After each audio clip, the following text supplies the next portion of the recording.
विजय, okay. अनंत विजय, सवाल मैंने अनंत जो रखा है, दिल्ली में कुछ बड़ा होने वाला है, आपको भी लगता है कुछ होने वाला है?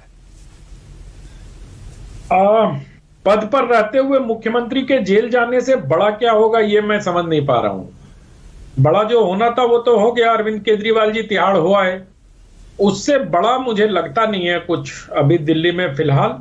लेकिन सीएजी की रिपोर्ट और ये जो तस्वीर वाला मामला है, तस्वीर वाला मामला में ठीक कहा विनोद दीजिए, मद्रास हाई कोर्ट में इसकी चर्चा हुई थी, लेकिन ये परंपराओं से ज्यादा गवर्नमेंट ऑर्डर्स पर भी निर्भर करता है। जो राज्य सरकारें होती हैं वो परंपराओं के आधार पर जियो जारी करती हैं।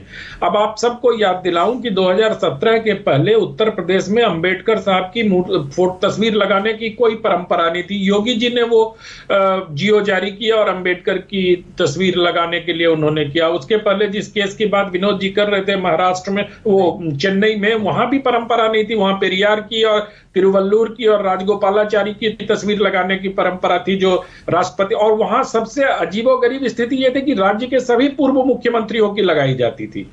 तो ये सब मसला बाद में सेटल हुआ और ये हुआ कि जो राज्य सरकार गवर्नमेंट ऑर्डर जारी करेगी उसके हिसाब से जो तस्वीरें वो क्रोनोलॉजी में दे देगी वैसी तस्वीरें लगेगी।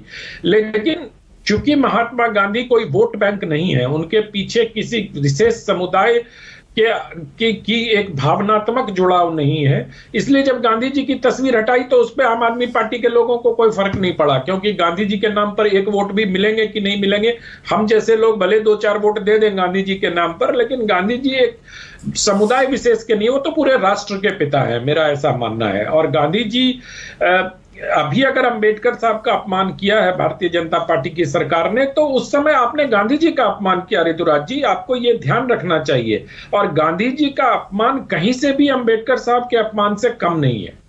तो आप तो खैर बोलिए मत। दूसरी बात, आप लोग अभी ये चर्चा कर रहे थे कि ये आबकारी घोटाला नहीं हुआ।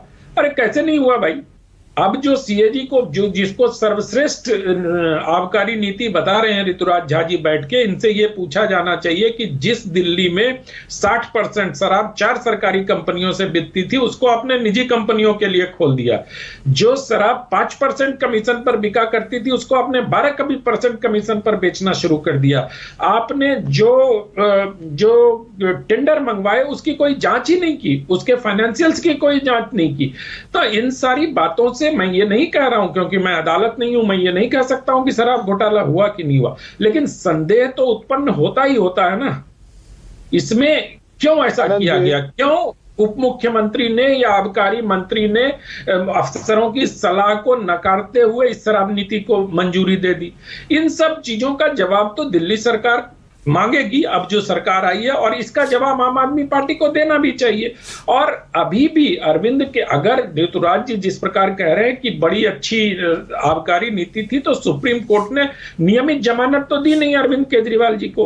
वो अब भी बेल पर हैं, वो अगर जीतते तब भी सचिवालय नहीं जा पाते, वो कोई साइन नहीं कर पाते फाइल। तो ये सारी चीजें अभी चल रही हैं उनके साथ। वो भले दावा कर लें कि उनको जमानत मिल गई, सुप्रीम कोर्ट ने उनको ये कर दिया, लेकिन अभी जमानत मिली नहीं है। और ये जो रिपोर्ट आ जाई है 2000 करोड़ रुपए के, जिसमें घाटे की बात की गई है, इसमें तमाम ऐसे बिंदु हैं जिस पर चर्चा हो सकती है। ऋतुराज जी बहुत दावा कर रहे थे अभी कि शायद वो पूरी रिपोर्ट पढ़ के आए हैं। भाई बाकी लोग भी जो आते हैं वो भी पढ़ के आते हैं। मैंने तो आपको कहा ना कि 5% से 12% क्यों किया। लिकर ज्वाइन करने के लिए 100 करोड़ का बेस रखा नहीं, अनंत मेरे पास टाइम की कमी है आज मेरे पास टाइम की कमी है। वो थोड़ा सा कैलकुलेशन गड़बड़ा गया क्योंकि वो गृह मंत्री का भाषण आ गया, इसलिए माफ करिएगा, आपको थोड़ा कम टाइम आज दे पा रहा हूं विनोद जी को और आपको।